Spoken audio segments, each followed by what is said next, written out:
KCF news ముందుగా headlines చూద్దాం. అధిక లోడ్తో వెళ్తున్న 2 ఇసుక లారీలు సీజ్ చేసినట్లు తెలిపిన కొవ్వూరు ఆర్డీఓ రాణి సుస్మిత విభిన్న ప్రతిభావంతులు ఉన్నతంగా చదువుకొని జీవితంలో స్థిరపడేందుకు కృషి చేయాలని సూచించిన పశ్చిమ గోదావరి జిల్లా కలెక్టర్ చెదలవాడ నాగరాణి దిశ చట్టానికి సంబంధించి దిశ నిర్దేశాలు ఏమైనా ఉన్నాయా అని ప్రశ్నించిన రాష్ట్ర పరిశ్రమల శాఖ మంత్రి వాసంశెట్టి సుభాష్ ప్లాస్టిక్ రహిత సమాజ నిర్మాణానికి ప్రతి ఒక్కరూ సహకరించాలి అని పేర్కొన్న పశ్చిమ గోదావరి జిల్లా joint collector T Rahul Kumar Reddy ప్రభుత్వం ఉద్యోగము చేసి రిటైర్డ్ అయిన పింఛనుదారులు మరియు కుటుంబ పింఛనుదారులు ప్రతి సంవత్సరము సమర్పించవలసిన తమ లైఫ్ సర్టిఫికేట్స్ వార్షిక ధృవీకరణ పత్రంను జనవరి 1వ తేదీ 2025 నుండి ఫిబ్రవరి 28వ తేదీ 2025 లోపు మాత్రమే విధిగా సమర్పించవాలని తూర్పు గోదావరి జిల్లా ఖజానా అధికారి ఎన్ సత్యనారాయణ మంగళవారం తెలిపారు.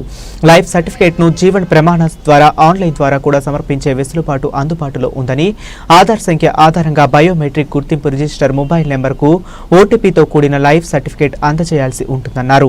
వ్యాయ ప్రయాసల కోర్చి ట్రైజర్ కి వెళ్లవలసిన అవసరం లేదన్నారు.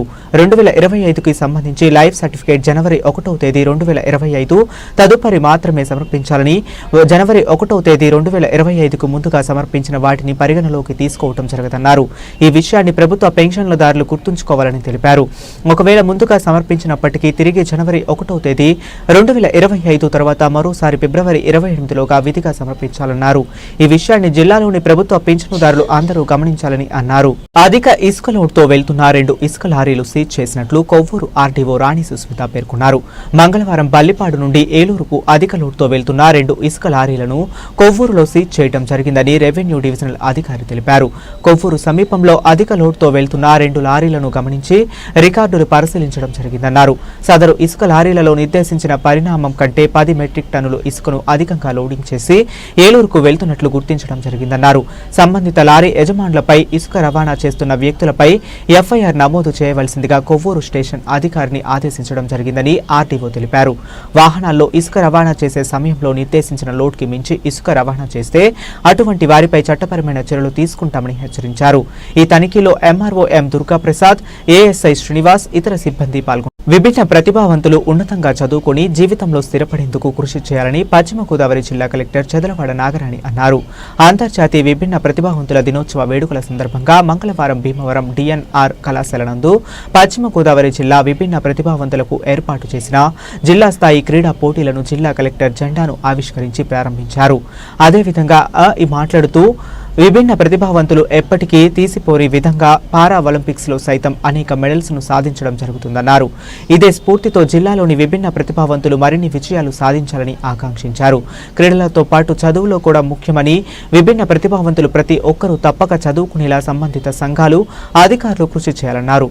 ఈ కార్యక్రమంలో విభిన్న ప్రతిభావంతులు మరియు వయోవృద్ధుల సంక్షేమ శాఖ సహాయ సంచాలకులు B Ram Kumar, SSA PO Shyam Sundar, Sri Vignana Vedika convener Cherukuvada Rangasai, DNR కళాశాల ప్రెసిడెంట్ జి నరసింహరాజు మరియు secretary Gadiraju Babu, Veejupalli handicapped president B Venkataramarao, orthopaedic handicapped president A Nataraj, hearing handicap president T Ramu, sports association president CH Tatarao, స్వచ్ఛంద సంస్థల ప్రతినిధులు T Trimurthulu, V Lakshman, K Suresh, CH Vasu తదితరులు పాల్గొన్నారు.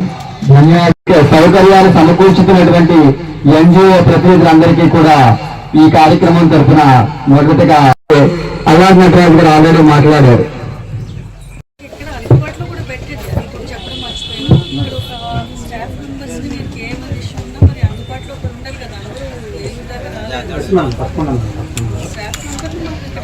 Life of A specially abled person అంటే విభిన్న ప్రతిభావంతుల యొక్క జీవితం చాలా కష్టాలతో కూడి ఉంటుంది.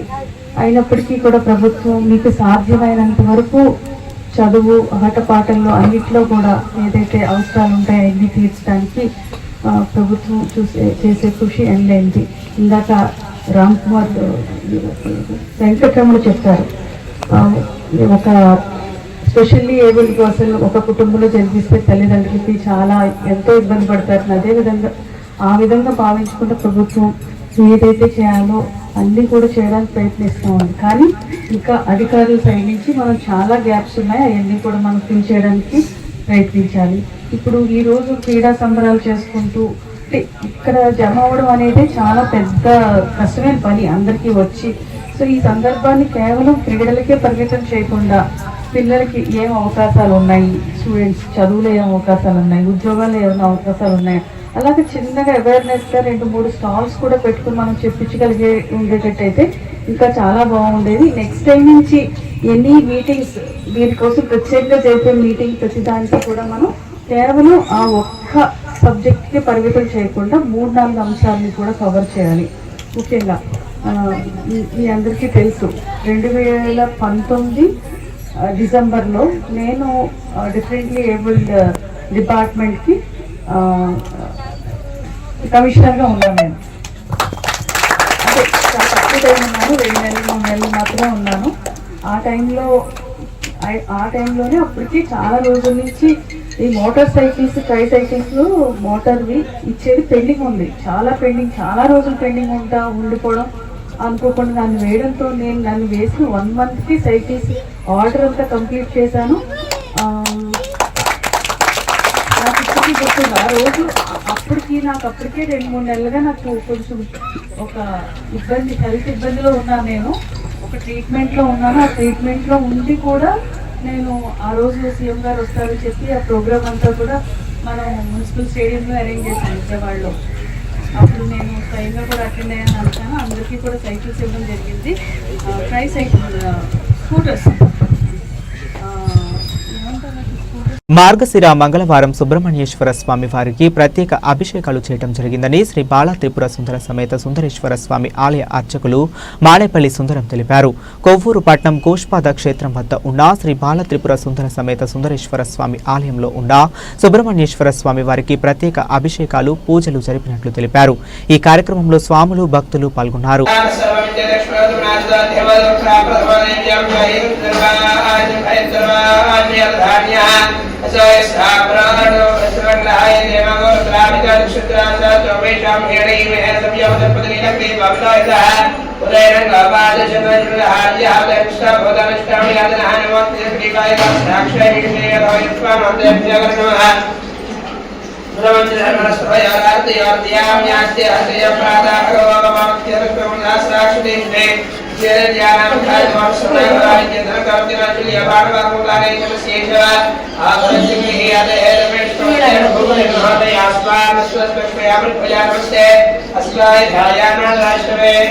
దిశ చట్టానికి సంబంధించి దిశానిర్దేశాలు ఏమైనా ఉన్నాయా అని రాష్ట్ర పరిశ్రమల శాఖ మంత్రి వాసంశెట్టి సుభాష్ పేర్కొన్నారు. మంత్రి మీడియాతో మాట్లాడుతూ ఈ చట్టం ద్వారా గత 5 సంవత్సరాలలో ఎన్ని కేసులు పరిష్కరించగలిగారని వైఎస్ఆర్ కాంగ్రెస్ పార్టీని సూటిగా ప్రశ్నించారు. బిఎన్ఎస్ చట్టం అమలులోకి వచ్చిన తరువాత శిక్షలు కఠినంగా ఉన్నాయని తెలిపారు. మరి ఎక్కడ పడితే అక్కడ ఏదైతే అది. అలాగే భవన నిర్మాణ కార్మికులు ఉన్నారు. భవన నిర్మాణ కార్మికులు కూడా డూప్లికేషన్ పేరుతో వాళ్ళకి వచ్చే సంక్షేమ పథకాలన్నీ ఆపేయడం జరిగింది. దాని మీద మళ్ళీ మేము ప్రభుత్వం రాగానే అది ప్రక్షాళన చేస్తున్నాం. డూప్లికేషన్ ఎలా నివారించాలని, వాళ్ళకి అన్నీ కూడా ఎలా చేరవేయాలని చెప్తున్నాను. చిత్తశుద్ధి లేదు కార్మికుడి మీద, ఒక కార్మికుడు ఆరోగ్యం మీద చిత్తశుద్ధి లేని ప్రభుత్వం వైఎస్ఆర్ ప్రభుత్వం. సుమారు 14,50,000 మంది ఐపీ హోల్డర్స్ ఉన్నారు. ఐపీ హోల్డర్స్కి సరైన భద్రత కానీ ఆరోగ్య భద్రత అనేది ఇవ్వలేకపోయారు. ఏదేమన్నప్పటికీ ప్రతి శాఖలోని అవినీతిమయం. వీళ్ళు నీతి కౌరులు చెప్తా ఉన్నారు, ప్రజలు విశ్వసించే పరిస్థితిలో లేరు ఎట్టి పరిస్థితిలో కూడా. అలాగే ఈ ఒక్క శాఖ నిమిత్తం నేను చెప్పాను, ప్రతి శాఖలోని కూడా అవినీతిమయం. ఏదైతే విజయసాయిరెడ్డి ఉన్నాడో, అలాగే కొంతమంది ఈ నాయకులు అవినీతి చేశారో అందరూ కూడా వరుస పెట్టి వెళ్తారు. ఏదంటే మాట్లాడితే రెడ్ బుక్ పాలన జరుగుతుందన్న అని అపోహలో పడతా ఉన్నారు. చంద్రబాబు నాయుడు గారు మేము వెళ్ళిన తర్వాత ఫస్ట్ మీటింగ్లోనే ఆయన చెప్పారు, కక్ష సాధింపు చర్యలు వద్దు, అలా చేసే వైసీపీ ప్రభుత్వం 11 సీట్లకు పరిమితం అయిపోయింది.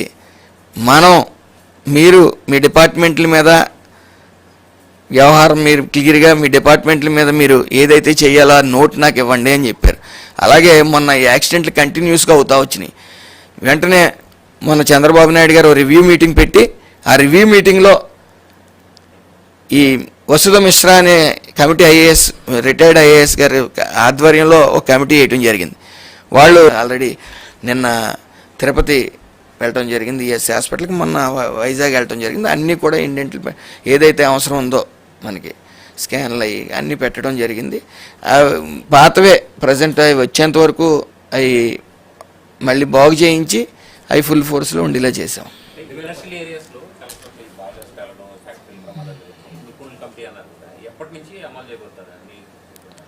ఆల్రెడీ ఒక ఏరియా ఉంది, వాళ్ళు అంటే నాకు పూర్తిగా తెలియదు. ఆల్రెడీ వసుధా మిశ్రా కమిటీ అనేది ఆల్రెడీ ఇటు వైజాగ్, ముఖ్యంగా మనకు వైజాగ్ ఎక్కువ ప్రమాదకరమైన ఫ్యాక్టరీస్ ఉంటాయి. మిగతా శ్రీ సిటీలో కూడా 2 ఉన్నాయి, పెద్ద ఇది లేదు. కాబట్టి వైజాగ్ ముఖ్యమైనది. వైజాగ్లో వాళ్ళు సలహాలు సూచనలు తీసుకోవటం, సలహాలు సూచనలు కూడా ఇవ్వటం జరిగింది. ఆ నివేదిక నాకు తెలిసి ఇంకొక 10-15 రోజుల్లో నివేదిక అందుతుంది. నివేదిక అందిన తర్వాత మళ్ళీ రివ్యూ మీటింగ్ పెట్టి దాన్ని ఏం చేయాలనేది నిర్ణయిస్తాం. సేఫ్టీ ఆడిట్ అనేది గత ప్రభుత్వం మీకు ముఖ్యంగా సుమారు 256 హై రిస్క్ ఫ్యాక్టరీస్ అని గుర్తించి 70 ఉన్నాయి. 70 పైగా సేఫ్టీ ఆడిటింగ్ ఏజెన్సీస్ ఉండగా, ముఖ్యంగా 4 సేఫ్టీ ఆడిటింగ్ ఏజెన్సీకి పెద్ద ఎక్స్పీరియన్స్ లేని సేఫ్టీ ఆడిటింగ్ ఏజెన్సీస్కి అవి ఇచ్చి ఆ 4 కంపెనీల చేతే ఈ 256 కూడా చేయించడం జరిగింది. అంటే అక్కడ ఎలా అంటే సేఫ్టీ ఆడిటింగ్ అనేది పూర్తిగా వెళ్లకుండానే ఒక 5 లక్షలతే మీకు ఇది లేదు, 10 లక్షలతే అని కలెక్షన్ ఏజెంట్ల కింద పనిచేశారు తప్ప సేఫ్టీ ఆడిటింగ్ సరిగ్గా చేయకపోవటం వల్లే, గత ప్రభుత్వం చేసిన తప్పిదం వల్లే ఈ రోజు వరకు ఫ్యాక్టరీలో ఇన్సిడెంట్ జరగడానికి కారణం. దాన్ని మేము ఇప్పుడు 25 years ఖచ్చితంగా ఎక్స్పీరియన్స్ ఉండాలని చెప్పేసి దాన్ని మేము ఒక భద్రత గురించి అలాగే ఏదైతే ఈ ఆడిటింగ్ క్లియర్గా ఉండాలని 25 years ఎక్స్పీరియన్స్ ఉంటేనే మేము ఆమోదిస్తామని చెప్పడం జరిగింది.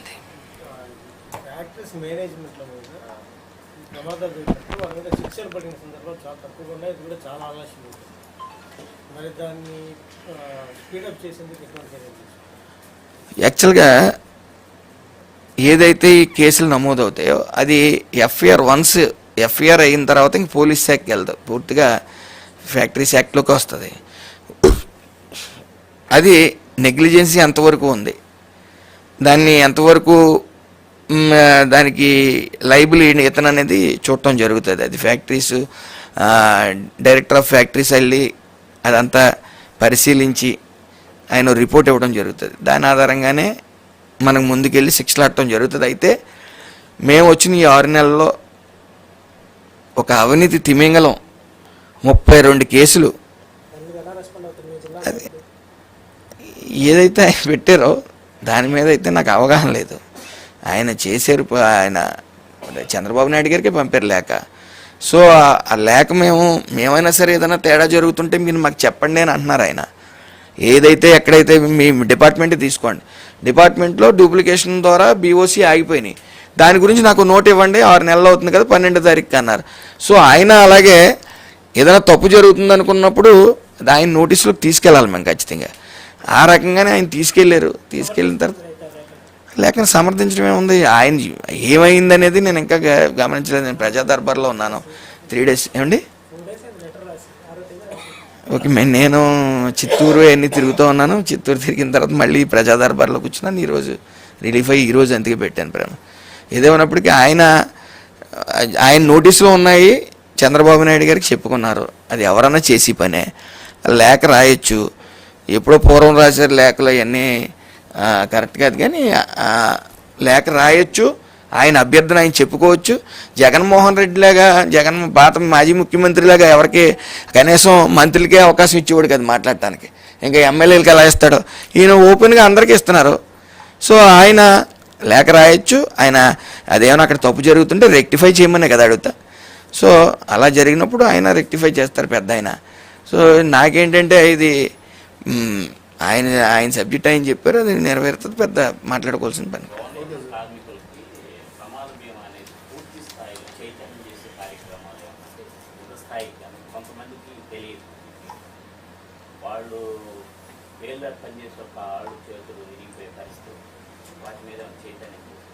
ఖచ్చితంగా ఇప్పుడు మాకు ముఖ్యంగా చైతన్యం తీసుకురావడం కన్నా వాళ్ళకి గత 5 ఏళ్ళలో దారుణంగా చిత్రహింసలకు గురయ్యారు. వాళ్ళకి పని లేదు, ఇసుక బంగారంలో అమ్మారు. వాళ్ళకి పని లేదు. పని లేకపోగా వాళ్ళు యొక్క పథకాలు తీసేశారు. సో వాళ్ళు డూప్లికేషన్ పేరుతో పథకాలు తీసేశారు. వేరే డిపార్ట్మెంట్ల నుంచి అందుతుంది వీళ్ళకి, ఇక్కడ కూడా తీసేసుకుంటున్నారు.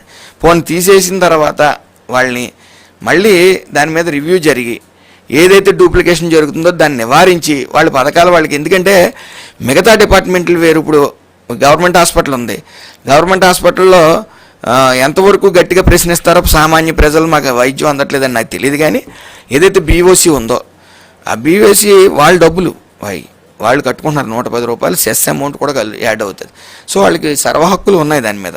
రాష్ట్ర న్యాయ సేవాధికార సంస్థ ఆదేశాల ప్రకారం ఉమ్మడి పశ్చిమ గోదావరి జిల్లా ప్రధాన న్యాయమూర్తి మరియు జిల్లా న్యాయ సేవాధికార సంస్థ చైర్మన్ సి పురుషోత్తం కుమార్ ఆధ్వర్యంలో ఉమ్మడి పశ్చిమ గోదావరి జిల్లా న్యాయ సేవాధికారి సంస్థ కార్యదర్శి కె రత్నప్రసాద్ ఏలూరు సత్రంపాడులోని జూనియర్ కళాశాల నందు మంగళవారం అంతర్జాతీయ మానవ హక్కుల దినోత్సవం సందర్భంగా అవగాహన సదస్సు నిర్వహించారు.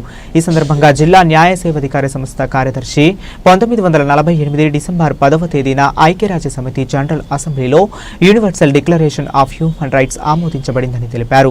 ఈ సందర్భాన్ని పురస్కరించుకుని మానవ హక్కుల దినోత్సవం ప్రతి సంవత్సరం డిసెంబర్ 10వ తేదీన జరుపుకుంటున్నామని చెప్పారు.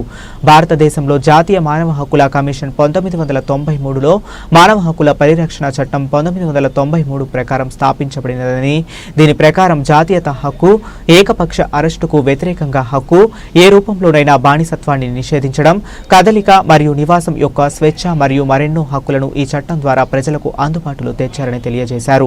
మానవ అభివృద్ధికి ఈ చట్టం ఒక మైలురాయి వంటిదని, ఇది సుస్థిర అభివృద్ధి లక్ష్యాలలో ప్రధానమైనది. మానవ హక్కులు మరియు గౌరవం లేనప్పుడు స్థిరమైన అభివృద్ధి సాధ్యం కాదని, సుస్థిర అభివృద్ధి మరియు మానవ హక్కులు పరస్పరం ఆధారపడి ఉంటాయని, ఇది మానవ హక్కుల పురోగతిపై ఆధారపడి ఉంటుందని, ఈ నేపథ్యంలో అందరికీ సమాన హక్కు హామీ ఇవ్వడం ద్వారా భారత రోల్ మోడల్గా ఉండేందుకు కృషి చేస్తుందని తెలియజేశారు. ఈ కార్యక్రమంలో ఏలూరు 3వ పట్టణ ఇన్స్పెక్టర్ కోటేశ్వరరావు, ప్యానల్ లాయర్లు కూనా కృష్ణారావు, పి వెంకటేశ్వరరావు, కళాశాల ప్రిన్సిపాల్ భుజంగరావు, ఇంగ్లీష్ లెక్చరర్ భాస్కరరావు తదితరులు పాల్గొన్నారు. ప్లాస్టిక్ రహిత సమాజ నిర్మాణానికి ప్రతి ఒక్కరూ సహకరించాలని పశ్చిమ గోదావరి జిల్లా joint collector T Rahul Kumar Reddy పేర్కొన్నారు. మంగళవారం భీమవరం జువ్వాలపాలెం రోడ్డులోని పువ్వుల దుకాణాలను జిల్లా జాయింట్ కలెక్టర్ తనిఖీ చేశారు. పువ్వులు కొనేందుకు పువ్వులు అడగ్గా క్యారీ బ్యాగ్లో పువ్వుల్ని వేసి ఇవ్వడంతో దుకాణ యజమానిపై ఆగ్రహం వ్యక్తం చేశారు. ప్లాస్టిక్ వాడకాన్ని నిషేధించడం ఉండగా ప్లాస్టిక్ కవర్లు ఎందుకు వాడుతున్నావు అని గట్టిగా నిలదీశారు. ప్లాస్టిక్ వాడినా అమ్మిన వారిపై కఠినంగా చర్యలు తీసుకుంటామని, భారీ జరిమానా, 5 సంవత్సరములు జైలు శిక్ష విధించడం జరుగుతుందని హెచ్చరించారు. ప్లాస్టిక్ వాడకం వలన అనేక అనర్థాలు జరుగుతున్నాయని, ప్లాస్టిక్ వాడకం పూర్తిగా నిషేధించబడినదని, ఇకపై తినుబండారాలు షాపులు, హోటల్స్, ప్లాస్టిక్ కవర్లు, స్వీట్ షాపులు, ఫ్లవర్ డెకరేషన్ షాపులు తదితర షాపులు తరచూ తనిఖీ చేయడం జరుగుతుందన్నారు. తనిఖీల్లో ప్లాస్టిక్ వాడుతున్నట్లు నిర్ధారణ అయితే వారికి జరిమానాతో పాటు జైలు శిక్ష విధించబడుతుందని జిల్లా joint collector T Rahul Kumar Reddy హెచ్చరించారు. కల్లాల్లో ఉన్న ధాన్యమును గుర్తించి ఆర్ఎస్కేల ద్వారా కొనుగోలు చేసి వెంటనే రైస్ మిల్లులకు తరలించాలని సంబంధిత అధికారులు పశ్చిమ గోదావరి జిల్లా joint collector T Rahul Kumar Reddy ఆదేశించారు. మంగళవారం జిల్లా జాయింట్ కలెక్టర్ రాహుల్ కుమార్ రెడ్డి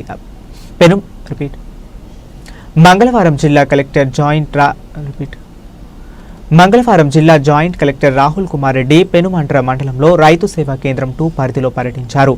పెనుమంట్ర వెలకల వారిపాలెం గ్రామాల రైతులతో మాట్లాడారు. కల్లాల్లో ఆరబెట్టిన ధాన్యమును, కాటాలో తూకము వేస్తున్న వడ్ల బస్తాలను పరిశీలించారు. మండలంలో ఫ్యాక్టరేట్ ఎంతవరకు జరిగినది, జరగవలసింది ఎంతవరకు ఉంది అని సంబంధిత అధికారులను అడగగా, మండలంలో 12,156 ఎకరాలు వరి పంట సాగుకు, 8,149 ఎకరాలు కోతలు పూర్తి అయ్యాయని, ఇంకా సుమారు 4,000 ఎకరాలకు పైగా కోతలు కోయవలసి ఉన్నాయని తెలిపారు. 24,462 మెట్రిక్ టన్నుల ధాన్యంను కొనుగోలు చేయవలసి ఉండగా ఇప్పటి వరకు 14,106 మెట్రిక్ టన్నుల ధాన్యంను రైతు సేవా కేంద్రాల ద్వారా కొనుగోలు చేయడం జరిగిందన్నారు. కల్లాల్లో సిద్ధంగా ఉన్న 2,500 మెట్రిక్ టన్నుల ధాన్యం గుర్తించామని, వెంటనే రైతు సేవా కేంద్రాల ద్వారా కొనుగోలు చేసి రైస్ మిల్లులకు తరలించడం జరుగుతుందని తహసీల్దార్ వై రవికుమార్, మండల వ్యవసాయ శాఖ అధికారి ఏ జోషిలా జేసీటీ రాహుల్ కుమార్ రెడ్డికి వివరించారు. ఈ సందర్భంగా జేసీ మాట్లాడుతూ, వాతావరణం అనుకూల పరిస్థితులు లేనందున రైతులతో మాట్లాడి వెంటనే రైస్ మిల్లులకు ధాన్యంను తరలించాలని అన్నారు. ఈ సందర్భంలో వై రవికుమార్, మండల వ్యవసాయ శాఖ అధికారి ఏ జోషిలా, రెవెన్యూ, వ్యవసాయ శాఖలు, రైతు సేవా కేంద్రాల సిబ్బంది, రైతులు తదితరులు ఉన్నారు. ఇవి ఇప్పటి వరకు ఉన్న అప్డేట్స్. మరిన్ని అప్డేట్స్